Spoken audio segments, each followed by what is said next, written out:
The studio lights were already warm when Jason Bateman took his seat, the familiar theme music fading beneath polite applause.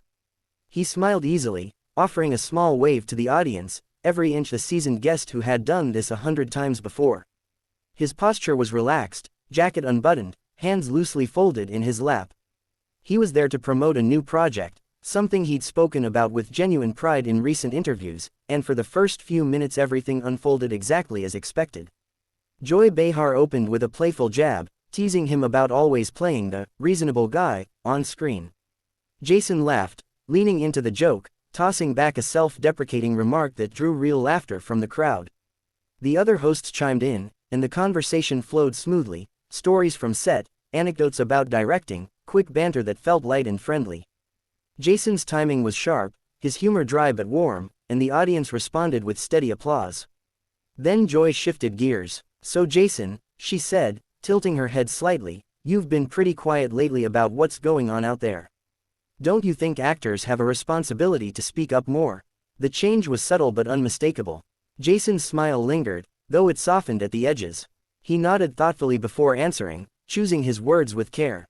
He spoke about listening, about trying to understand complexity before jumping into hot-button takes. He emphasized conversation over shouting, nuance over outrage. His tone was calm, measured, even gentle. Joy wasn't satisfied, but isn't that just another way of sitting on the fence? She pressed, cutting in before he fully finished his thought. People with platforms like yours don't really have the luxury of staying neutral. A ripple of murmurs moved through the audience. Jason adjusted slightly in his chair, uncrossing and recrossing his legs. He smiled again, though this time it was tighter, more controlled. He clarified that he wasn't neutral, he was careful. That he believed in using his voice responsibly, not reflexively. Joy waved a hand dismissively. Careful is what people say when they don't want to upset anyone. That landed differently. Jason leaned forward, elbows resting lightly on his knees. His voice remained steady, but there was a firmness to it now, a subtle edge. He explained that being careful didn't mean being silent, and silence didn't mean indifference. He talked about private conversations, about listening to people directly affected rather than performing opinions publicly. It was thoughtful, earnest, and clearly coming from a personal place. Joy interrupted again, tossing out a sarcastic quip that drew scattered laughter but also a few uneasy glances from the other hosts. Jason paused mid-sentence, blinking once as if deciding whether to let it go. He didn't. He straightened up, eyes focused now squarely on Joy. "Can I finish my thought?" he asked, politely, but unmistakably. The audience went quiet. Joy smiled, a familiar television smile, and gestured for him to continue. Jason did, but the rhythm had changed. He spoke slower now, more deliberately, emphasizing each point. He talked about how quickly complex issues get flattened on live TV, how people are pushed into extreme positions that don't reflect real beliefs. As he spoke, the co-hosts shifted in their chairs, sensing the shift but unsure how to redirect it. Joy responded with another challenge, reframing his words in a way that made his argument sound evasive. Jason's eyebrows lifted, surprise flashing briefly across his face. He shook his head, almost laughing, but stopped himself. The audience reacted with a mix of gasps and murmurs, the tension thickening in the air. "That's not what I said," Jason replied, his voice still calm but clearly strained now. "And that's actually part of the problem." The phrase hung there, heavier than anything he'd said before. He went on, explaining that constantly reframing someone's words into something more provocative might make good television, but it didn't make good conversation. His hands moved now, small, controlled gestures that matched his words. He wasn't yelling, he wasn't insulting, but he was no longer playing along. Joy leaned back slightly, arms crossing for just a second before she uncrossed them again. The smile faded, replaced by something sharper.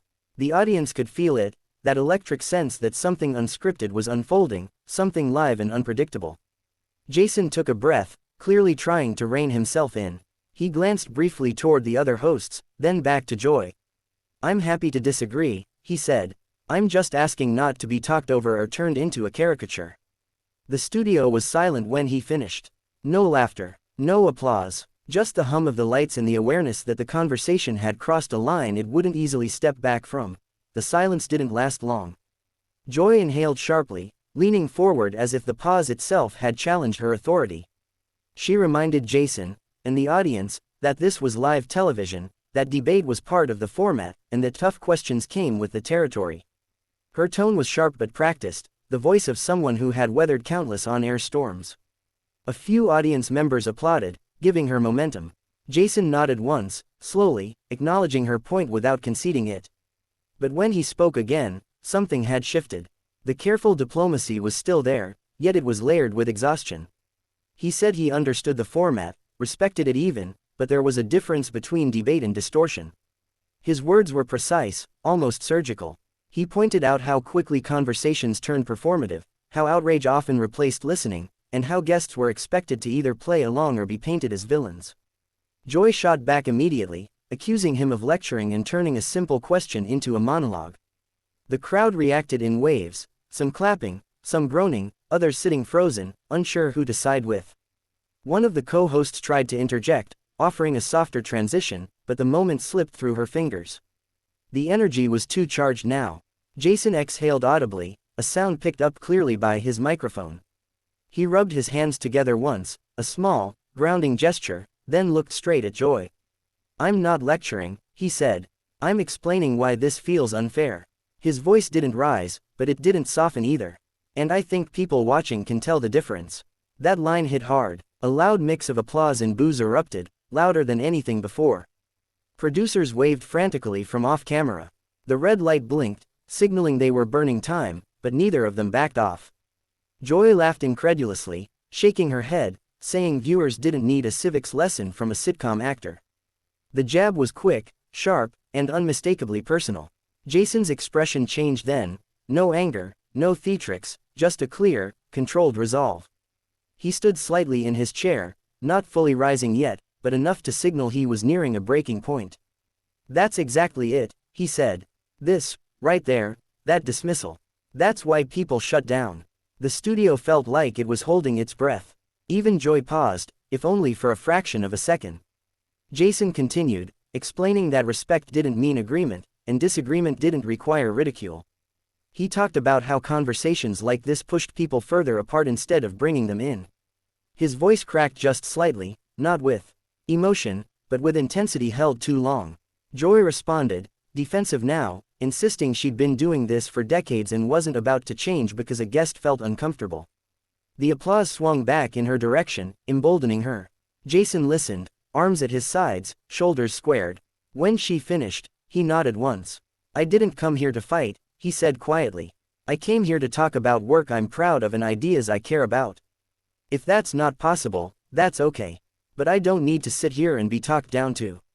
That was it. Jason stood fully this time. The movement was calm, deliberate. He thanked the other hosts by name, offering each a polite smile that felt like a goodbye rather than a courtesy. The audience erupted, some cheering, others shouting in disbelief. Joy called after him, half sarcastic, half incredulous, asking if he was really walking off. He turned back once, just briefly. "I think I've said what I needed to say," he replied. And then he walked off the set. The cameras struggled to keep up as producers rushed to cut to commercial. The co-host sat stunned, Joy staring ahead with a tight expression she quickly masked. Within minutes, clips flooded social media, short, fiery segments stripped of context, replayed endlessly. Hashtags trended worldwide. Some hailed Jason as composed and principled, finally saying what many guests felt but never voiced. Others accused him of being thin-skinned, unable to handle tough questions. Joy addressed it later, unapologetic, framing the moment as passionate debate gone sideways. Jason, for his part, released a brief statement emphasizing respect and conversation, nothing more. But the damage, or impact, was already done. It became one of those moments people argued about for weeks, replaying every pause, every interruption, every tone shift. A reminder that live television doesn't forgive, doesn't rewind, and doesn't soften sharp edges. And for everyone watching, it wasn't just another celebrity clash, it was a raw, unscripted collision of egos, expectations, and the fragile line between conversation and confrontation.